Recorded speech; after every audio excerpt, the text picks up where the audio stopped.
Donc, nouveauté de cette fin de mars 2023, Adobe Firefly, qui va donc être intégré au logiciel Adobe.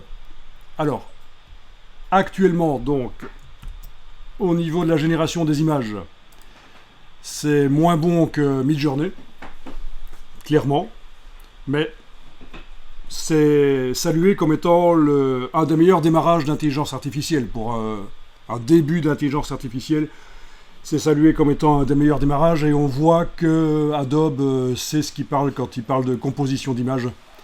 Il n'y a pas de problème. Donc pour l'instant en accès gratuit, mais ça risque de changer. Alors une des grandes nouveautés par rapport aux autres intelligences artificielles, c'est la possibilité de faire ce genre de choses. On peut taper du texte modifiable et lui appliquer ce genre de choses dessus. Là j'ai juste tapé Adobe Firefly dans Google et je tombe sur différentes choses, mais voilà, c'est ce genre-là, donc des effets qui étaient déjà faisables dans Illustrator. Ce genre d'effet poil, il y a des hacks pour faire ça dans Illustrator. Mais là, ça pousse le bouchon beaucoup plus loin.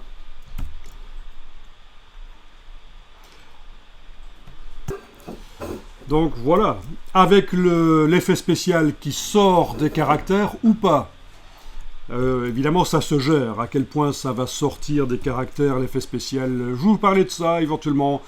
Donc, pour faire éventuellement du packaging, mais franchement, du packaging haut de gamme, classieux, ça va pas utiliser ce genre d'effets spéciaux. C'est un peu dégoûtant. C'est un peu spécial, quoi. C'est le cas de le dire. Moi, je pense qu'il faut le dire, que c'est pas parce qu'il est possible maintenant de faire ce genre de choses sur du texte que il faut le faire nécessairement. Donc attention au mauvais goût. Voilà. Alors, comme vous le voyez, il y a l'interface de Adobe qui est là, avec tout un pipeline où il faut sélectionner les effets spéciaux, la manière dont ils s'appliquent, etc., la couleur, il y a plein de choses qui peuvent être modifiées, et c'est un ordre logique en fait.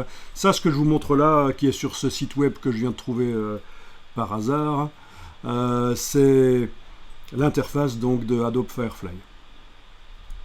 Donc ça aussi, c'est reconnu comme étant un avantage par rapport à d'autres intelligences artificielles, c'est que ils ont proposé une interface avec de la logique dedans et qui permet facilement de générer ce qu'on veut. Donc tout le monde en parle bien sûr, parce que c'est quand même l'acteur majeur au niveau des images. Donc voilà par exemple le genre de choses qui sont générées, mais ça dépend vraiment de ce qu'on a demandé ici en bas en fait. Donc on peut décider le type de contenu, photo, art, graphique. Ah oui, ça aussi c'est quelque chose qui n'existe pas dans les autres intelligences artificielles de manière aussi simple, aussi facile, c'est qu'on peut choisir l'aspect ratio. Donc vraiment si on veut une image très verticale, très horizontale et quelle proportion, ça par rapport à d'autres IA, c'est ce que ça permet. Les techniques, vous voyez, les styles.